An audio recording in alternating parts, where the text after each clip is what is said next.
Quick tutorial tayo ngayon mga pre. Today's video, tuturuan ko kayo ngayon mga pre kung paano ba i-connect tong AirPods Gen 3 natin sa ating iPad 10th generation. So ito yung AirPods natin. So sample tayo. Bali need natin mag-open muna ng video. Punta tayo sa YouTube. I-demonstrate ko muna sa inyo yung halimbawa video ni Kong. Hanapin natin. Ayan, i-search muna natin Kong TV. Ayan mga boss, eto, play tayo ng isa. Ayan. Kung mapapansin nyo mga boss, pag tinignan nyo, wala pa na-connect na kahit anong device dyan pagka yun lang yung nakita nyo. So, play natin yung video. Ayan. Nakita nyo mga pre, may sounds yan. So, dapat makonect natin siya doon sa AirPods natin. So, hindi siya nag-automatic connect eh. Punta tayo doon sa settings.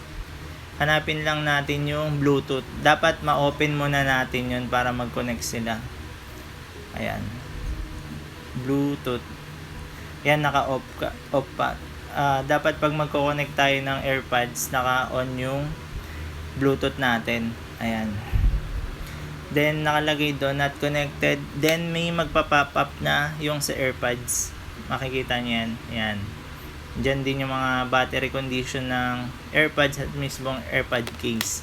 So, okay. Then click lang natin yung para mag-connect.